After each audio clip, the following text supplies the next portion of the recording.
On today's episode of the Happy House, learn how to make fun and easy gifts with your kiddos. Watch to see what an amazing group of volunteers does to help an animal shelter in Fargo. Believe it or not, make up for the day in less than 3 minutes. Stay tuned for the Happy House.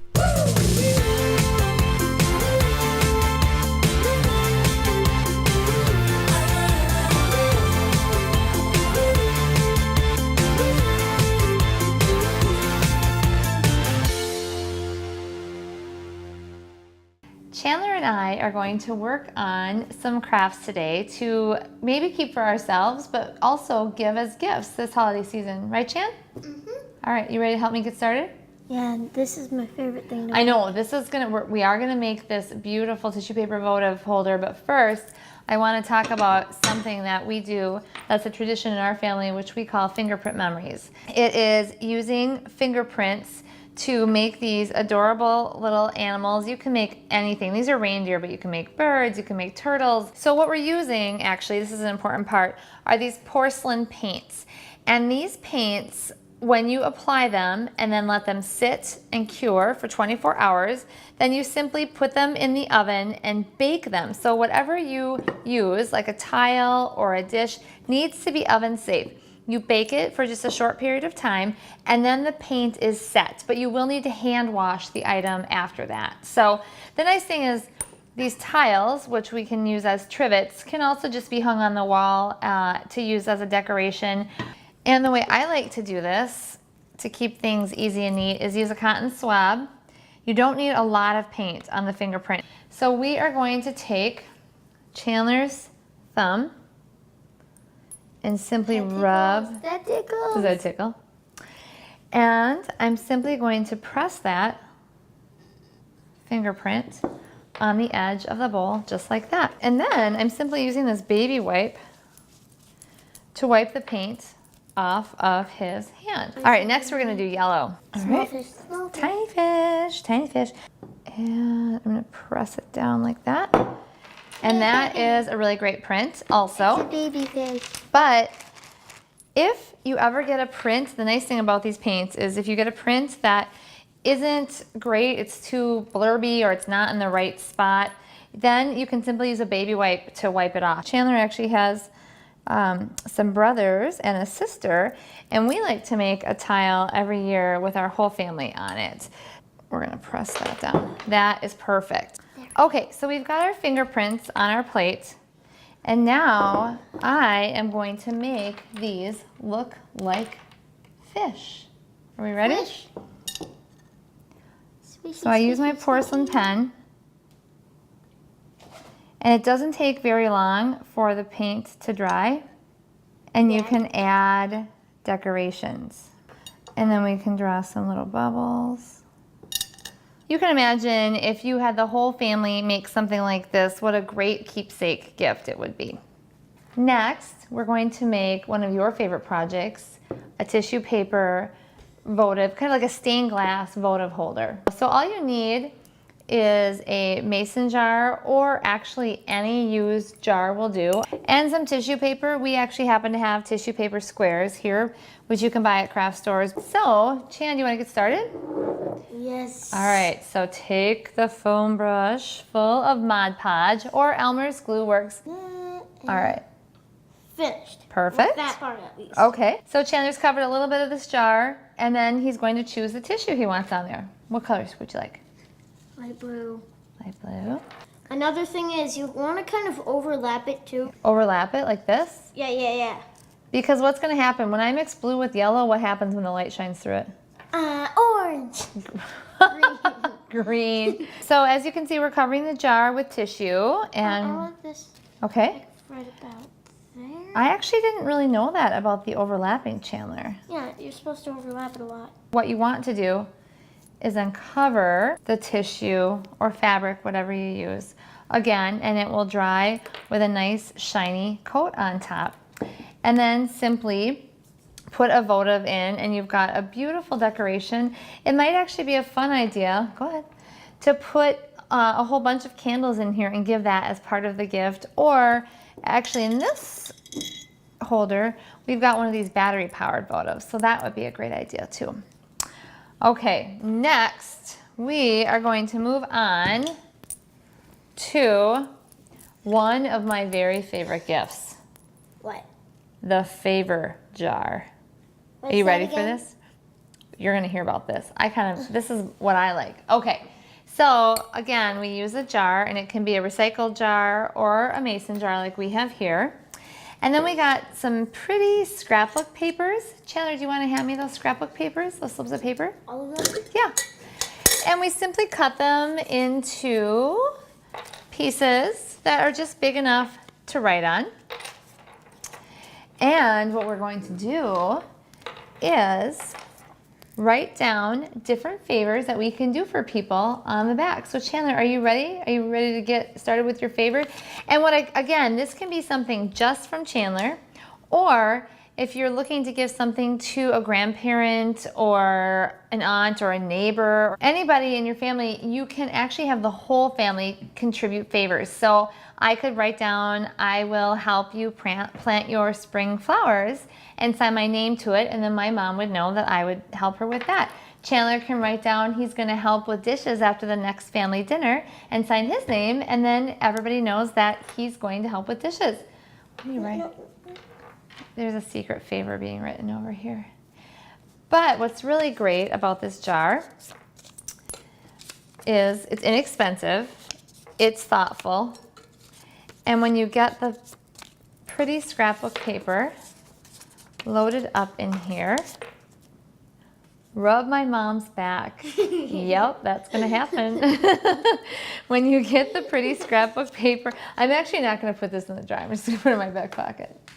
I'll pull that out later. Load it all up with paper. It actually looks really pretty. And I think the person you give it to, when they set it out on their desk or in their kitchen or wherever they want to put it, it will remind them about how much you care about I them. want to put one in. All right, put one in. Let's hold it. Okay. There you go. And there it is. To learn about even more ideas for gifts you can make, visit our website. We'll be back after these messages.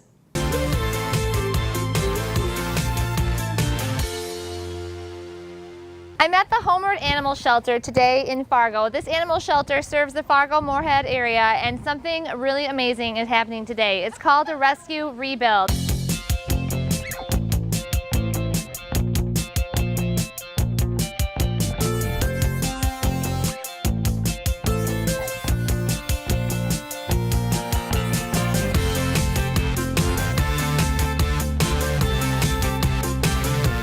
I'm with Shauna Scott, who is a regional coordinator for Rescue Rebuild. Great. What is happening here today, Shauna? I have seen lots of different things, but how does it all come to be? Animal Lifeline is a pet rescue group, and they've been providing services on the ground for pet shelters nationally for a little while now.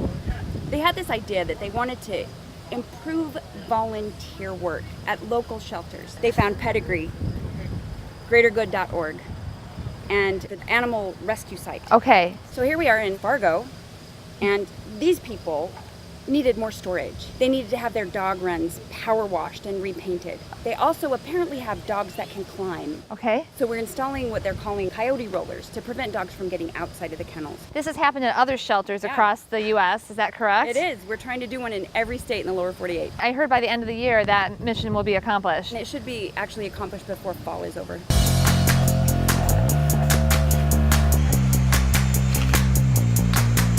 What was the response when you were awarded this rescue rehab? It was, first of all, disbelief, of course. I mean, you know, let's face it, there's the grant opportunities for animal shelters or animal rescue organizations are too far and few between. So it was, first of all, oh my God, really? And then it's like, yes. It's huge because any nonprofit is always looking for donations. We're always looking for money. I mean, money makes the world go around in Yes. so many ways, and that includes for, you know, volunteer opportunities.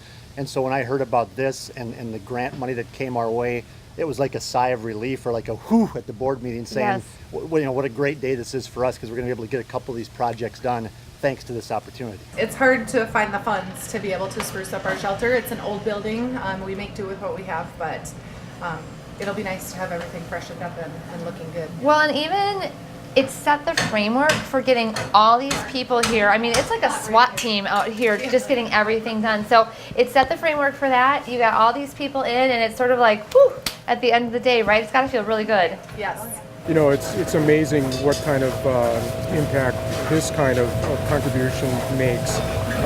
We thrive primarily on volunteer activity and donations, and something like this is a godsend. Yeah, I mean, it helps us continue to thrive and do the good work that needs to be done. When you found out you received the grant, what was the first thing you were like, oh, awesome, this is going to happen? What was the first thing on your list?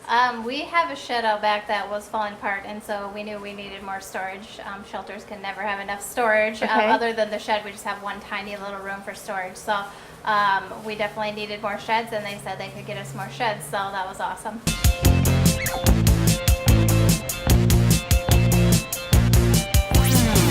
We've got a lot of volunteers here today. I mean, what was the response in the community to this project?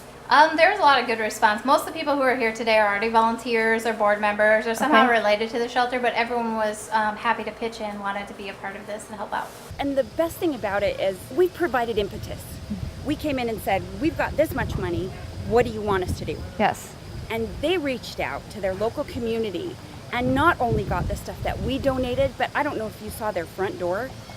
That brand new front door is a $5,000 donation from a local company. They came in, they brought the doors, and they installed it today. That is really, I did see the doors. They're beautiful. Isn't that gorgeous? Yes. Well, and when I got here yesterday, the shelter manager, Heather Clyde, told me that they had snow coming in underneath their doors all winter long. Okay. And a place like this, that's pretty significant. Yes. So now they've got weatherproof doors. That is so great. They're going to save money on heat. That's a beautiful entrance. Yes. And suddenly it's going to welcome the public in a way that this shelter's never been able to before.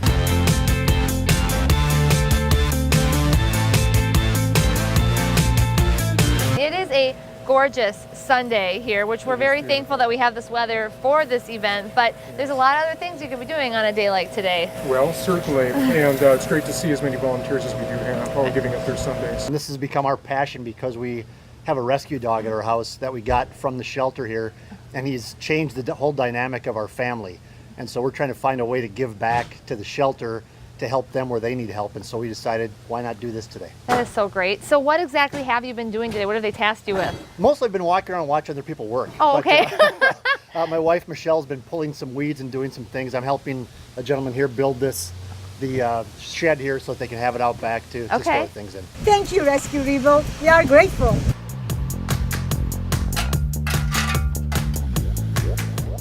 Thanks, Rescue Rebuild. Thank you to Pedigree Animal Rescue Site and Greater Good for all you've done for our shelter to make it better for the animals in need. To learn more about ways you can help, visit the Animal Rescue Site. You'll learn about opportunities at shelters in your community.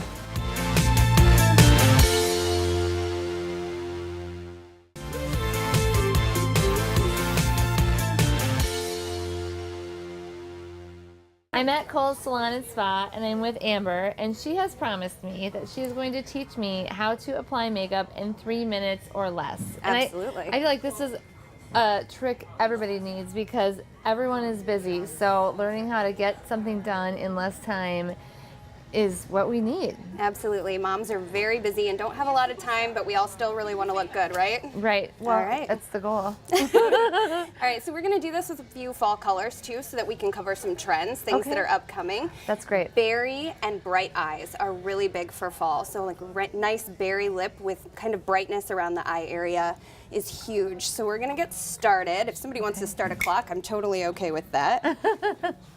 This is going to be your foundation. It's a mineral base from Jane Iredale. Downward motions keeps everything looking really nice and even. And it's a powder. It is a powder. We're going to lock that in with a hydration spray at the end, basically making all of the minerals meld together. Next, I'm going to take a little bit of kind of a glowy gold eyeshadow, and I'm only putting this on your inner eye corner. Kind of an odd trick, but if you're in a hurry, there is no need to cover your whole eyelid with eyeshadow. Focus more on your eyelashes. And the gold, is that to brighten everything? Yep, that inner corner is where the light catches. If you ever look at photos of your kids when they're like really little babies, light catches on that inner corner naturally, but we lose that as we age. What are you saying about me? I'm aging? No, all of us are. Close your eyes for me. I'm using a brown mascara. It's less harsh than black. Although I wear black every day, it's not for everyone. And I can feel you kind of moving the applicator back and forth as you're putting the mascara on. Is that a trick, or? It's probably because I had too much coffee. Okay. No. Start at the base of your lashes. Wiggle it as you're moving up. It catches more of the hairs. Open Okay. for me. Perfect. Taking just a little bit of blush right on the apple of your cheek and sweep forward. Or backwards, I guess, if you're doing it to yourself. And that is that a fall color? Sort of also, what's this called? This Mocha? is your natural flush color. Okay. If you're looking for a trick on how to find your perfect blush color, Yes. take your finger and push all the blood right to the surface right there on the pad of your finger. Hold it for a couple seconds, release when that blood flows back in there. That's what you look like when you have gone for a run. Interesting. Next up, I'm going to use that berry colored lip gloss, like I said. This is just a really sheer, gorgeous color from Okay. Jane Iredale.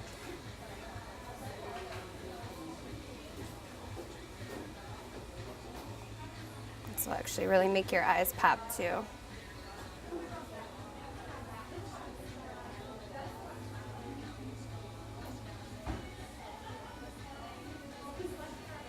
Berry stains are always just a little more flattering for daytime wear. So I would put it on one lip, blot your lips together, and even better if you kind of wipe your finger over it just slightly for me. Now you've got a little bit more of a stained look. Okay. All right, there you go. It's less than done? 3 minutes. I'm done. I'm ready to roll. No, I'm going to spray you first. Okay. This is how you lock those minerals in, right? It Okay. kind of melds them all together. All So right. close your eyes for me. Just going to spray you a couple times. And then if you want to go even a step further, that's Okay. kind of your easy everyday face, right? Okay. You can go a step further, and this is an instant eye lift. This is active light. It helps to smooth lines, depuff the eye Okay. area, and I'm going to teach you a trick by drawing a triangle under your eye. Okay. Okay? So kind of go to that high point of your cheekbone. So I'm holding right there with my finger. Okay. Draw and cover in. So completely cover into that area. Then you take your finger and tap it. Do not rub, just tap everything out. If you're wiping your concealer by swiping like this, you are officially wiping it all off and wasting your product. Okay. So just tap it all in. And then take the excess and bring it out all the way to your temple. So this is a concealer, but the triangle or the trick you did Yes. is the instant eye lift. Absolutely. Okay. All right. So now we'll do the other side. I won't make you stay without that for too long.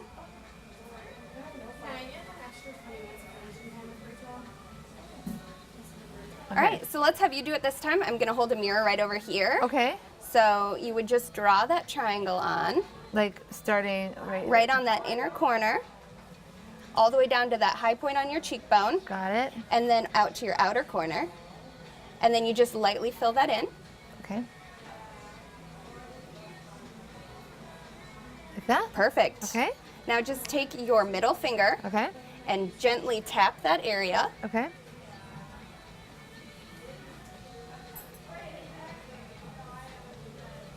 So this can be done after all the makeup has been put on? Right, yes. Because these are minerals, there are no fillers. So it's not going to affect which step you put it on. Perfect. There you go. You're just a little, there, just a little more blend. All right. Looks great. Thank you. Thank you so much. This has been so helpful. If you had just one or two tips to give everybody for every day, what would they be? This is my favorite. This is my absolute favorite product from Jane Iredale. It's the Active Light Concealer. It comes in Okay. 5 different colors. I would say invest in good brushes. Absolutely. They're really important, and they will last you 5 to 10 years if you take good care of them. Okay, great. And how many brushes do I mean, you have like the full arsenal there. I How don't many know. brushes do you think we need? I would say it depends on what makeup you're wearing. So Okay. one solid good eye brush is important, a good foundation brush, and an excellent blush and powder brush. You can use it for both as long as you're cleaning between uses. Okay, so today, you didn't actually, I mean, this 3-minute makeup, you didn't use very many brushes. No, I didn't. Just probably an eye brush, foundation brush, and a blush brush, just like you said. Exactly. All right, thank you so much, Amber, for these tips. I feel like we're all ready to roll. Awesome. If you want to learn more makeup tips and tricks, log on to our website. We'll be right back.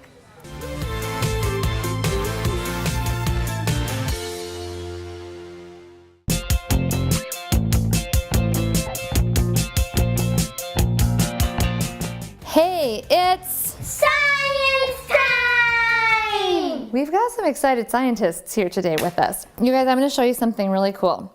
So I have this bottle of water, and I filled it with water at my sink. And I'm going to take this mesh and put it over the top. And I want you to feel that, Ella. It's just a piece of fabric with holes in it. Chandler, you want to feel it too? Feel it too? Yep. So I'm going to put this over the top, and then if I turn this bottle upside down, I am going to be able to keep this water in here. Do you think, are you like, no way? Because you guys felt this, there's holes in here, right? Yeah. Okay, so I'm going to put my hand on my bottle. I'm going to turn it upside down, and I'm slowly going to remove my hand.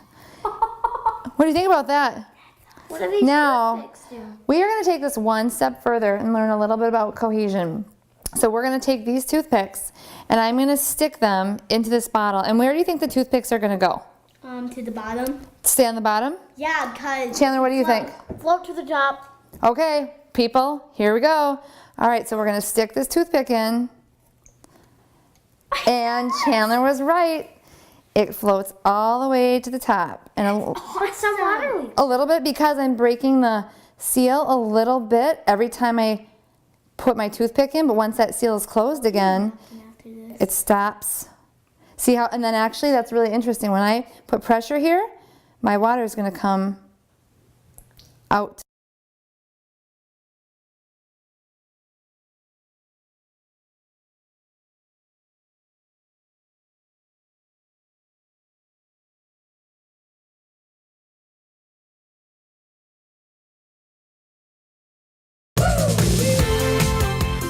Game on! Turn off the TV and play games with your family tonight. You won't believe how easy it was to make this beautiful serving tray out of recycled materials. It's a struggle for all parents how to get your kids to read.